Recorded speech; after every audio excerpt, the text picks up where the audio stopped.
हाँ सर, बाजार और निकालो मट्टी डालेंगे। ये नीचे उधर से दोनों तरफ से डालेंगे।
ಯಾದಗಿರಿಯಿಂದ ಬೆಳಗೇರಿಗೆ ಹೋಗ್ತಕ್ಕಂಥ ಮುಖ್ಯ ರಸ್ತೆಯಲ್ಲಿ ಒಂದು ಬೆಳಗೇರಿ ಗ್ರಾಮಸ್ಥರಿಗೆ ಪ್ರಮುಖವಾಗಿರ್ತಕ್ಕಂಥ ಬ್ರಿಡ್ಜು ಒಂದು 3-4 ವರ್ಷಗಳಿಂದ ಧಾರಾಕಾರ ಮಳೆಯಿಂದ ಆ ಬ್ರಿಡ್ಜನ್ನು ಸಂಪೂರ್ಣವಾಗಿ ಹಾಳಾಗಿತ್ತು.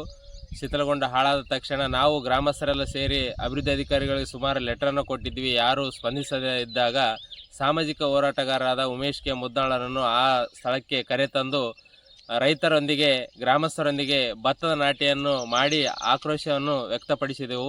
ಅಭಿವೃದ್ಧಿ ಅಧಿಕಾರಿಗಳು ಎಚ್ಚೆದ್ದು ಈಗಾಗಲೇ 1,80,00,000 ಅನುದಾನದ ಕಾಮಗಾರಿ ಸಂಪೂರ್ಣವಾಗಿ ರೆಡಿಯಾಗಿದೆ.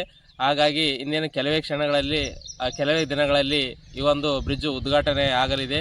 ಇದು ಒಂದು ನಮಗೆ ಸಂತೋಷದ ಸುದ್ದಿ ಮತ್ತು ನಮ್ಮ ಹೋರಾಟಕ್ಕೆ ಸಿಕ್ಕ ಜಯ ಎಂದು ಹೇಳಲು ಇಷ್ಟಪಡುತ್ತೇನೆ. ನನ್ನ ಹೆಸರು ಆಂಜನೇಯ ಬೆಳಗೇರ. ಯಾದಗಿರಿಯಿಂದ ಬೆಳಗೇರಿಗೆ ಹೋಗ್ತಕ್ಕಂಥ ಮುಖ್ಯ ರಸ್ತೆಯಲ್ಲಿ ಸೇತುವೆ ಬಿದ್ದಿರುವ ಕಾರಣ ಉಮೇಶ್ ಕೆ ಮುದ್ನಾಳ್ ಅವರ ನೇತೃತ್ವದಲ್ಲಿ ಪ್ರತಿಭಟನೆ ಮಾಡಲಾಗಿತ್ತು. ಅದಕ್ಕೆ ಎಚ್ಚೆತ್ತ ಅಧಿಕಾರಿಗಳು ಮತ್ತು MLA ಆದಷ್ಟು ಬೇಗ ಕೆಲಸವನ್ನು ಕಂಪ್ಲೀಟ್ ಮಾಡಿದ್ದಾರೆ. ಅದಕ್ಕೆ ಹೋರಾಟಕ್ಕೆ ಸಿಕ್ಕಂಥ ಪ್ರತಿಫಲ ಜಯ ಅಂತೇಳಿ ಹೇಳಕ್ಕೆ ಇಷ್ಟಪಡ್ತೀನಿ. ಈ ಹಿಂದೆ ಧಾರಾಕಾರ ಮಳೆಯಿಂದ ಬೆಳಗೇರ ಗ್ರಾಮಕ್ಕೆ ಹೋಗುವ ಸೇತುವೆ ಕುಸಿದು ಹೋಗಿತ್ತು. ಹಾಗಾಗಿ ಅಧಿಕಾರಿಗಳ ಗಮನಕ್ಕೆ ತಂದರೂ ಕೂಡ ದಿವ್ಯ ನಿರ್ಲಕ್ಷ್ಯದಿಂದ ಯಾವುದೇ ಅಧಿಕಾರಿಗಳು ಸ್ಪಂದಿಸಿಲ್ಲ. ಹಾಗೆ ಸಮಾಜ ಹೋರಾಟಗಾರರಾದಂಥ ಉಮೇಶ್ ಕೆ ಮುದ್ನಾಳ್ ಅವರ ನೇತೃತ್ವದಲ್ಲಿ ಪ್ರತಿಭಟನೆ ಮಾಡಿದಾಗ ಸಂಬಂಧಪಟ್ಟ ಅಧಿಕಾರಿಗಳು ಎಚ್ಚೆತ್ತುಕೊಂಡು ಈಗ ಸೇತುವೆಯನ್ನು 1,80,00,000 ವೆಚ್ಚ ಅನುದಾನದಲ್ಲಿ ಸೇತುವೆಯನ್ನು ನಿರ್ಮಾಣ ಮಾಡಿದ್ದಾರೆ. ಹಾಗಾಗಿ ನಮ್ಮ ಹೋರಾಟಕ್ಕೆ ಸಿಕ್ಕಂಥ ಜಯ ಎಂದು ಹೇಳಲು ಇಷ್ಟಪಡುತ್ತೇನೆ. ನಿಮ್ಮ ಹೆಸರು? ಬಾಬು ಖಾನ್. ಯಾದಗಿರಿ ಜಿಲ್ಲಾ ಕೇಂದ್ರದಿಂದ ಮುಂಡ್ರಿಗಿ ವಾಯ ಬೆಳಗೇರಿಗೆ ಹೋಗ್ತಕ್ಕಂಥ ಸೇತುವೆ ಈಗ 2-3 ವರ್ಷದಿಂದ ಧಾರಾಕಾರ ಮಳೆಯಿಂದ ಸೇತುವೆ ಕೊಚ್ಚಿ ಹೋಗಿದರೂ ಕೂಡ ಅಧಿಕಾರಿ ಜನಪ್ರತಿನಿಧಿಗಳ ದಿವ್ಯ ನಿರ್ಲಕ್ಷ್ಯದಿಂದ ಇವತ್ತು ಸಾಕಷ್ಟು ಅನಾಹುತಗಳು ಸಂಭವಿಸಿದ್ವು. ಗ್ರಾಮಸ್ಥರು ಬಂದು ನನ್ನ ಗಮನಕ್ಕೆ ತಂದಾಗ ತಕ್ಷಣ ಸ್ಥಳಕ್ಕೆ ಹೋಗಿ ನೋಡಿದಾಗ ಅದು ನಾನು ಜೀವನದಲ್ಲಿ ನೋಡಿಲ್ಲ. ಅಂತಹ ದೊಡ್ಡ ಹರಿದು ರೋಡೆಲ್ಲ ಹಾಳಾಗಿ ಸೇತುವೆ ಕೊಚ್ಚಿ ಹೋಗಿರ್ತಕ್ಕಂಥದ್ದು.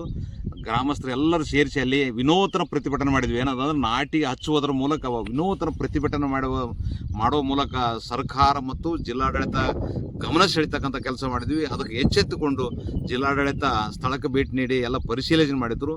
ಸ್ಥಳೀಯ ಶಾಸಕರು ತಕ್ಷಣ ಸ್ಪಂದಿಸಿ ದೂರವಾಣಿ ಮುಖಾಂತರ ಫೋನ್ ಮಾಡಿದಾಗ ತಕ್ಷಣ ಸ್ಪಂದಿಸಿ KK ಅಡವಿದಲ್ಲಿ 1,80,00,000 ರೂಪಾಯಿ ಮಂಜೂರಾತಿಗೆ ತಂದರು. ಅವರಿಗೆ ನಾವು ಧನ್ಯವಾದ ಹೇಳೋಕ್ಕೆ ಇಷ್ಟಪಡ್ತೀನಿ. ಕೆಲವೇ ಒಂದು ವಾರದೊಳಗೆ ಇವಾಗ ಎಲ್ಲ ಸೇತುವೆ ಕಂಪ್ಲೀಟ್ ರೆಡಿ ಆಗಿರತಕ್ಕಂಥದ್ದು. ಆ ಬೆಳಗೇರಿಗೆ ಅಷ್ಟೇ ಅಲ್ಲ, ಆ ಸೇತುವೆ ಬೆಳಗೇರಿಲಿಂದ 16 ಹಳ್ಳಿಗೆ ಅನುಕೂಲ ಆಗ್ತಕ್ಕಂಥ ವ್ಯವಸ್ಥೆ ಆಗ್ಯದ. ಒಂದು ವಾರದೊಳಗೆ ಶೀಘ್ರದಲ್ಲೇ ಉದ್ಘಾಟನೆ ಆಗ್ತದಂತಕ್ಕಂಥದ್ದು ನನ್ನ ಅಭಿಪ್ರಾಯ.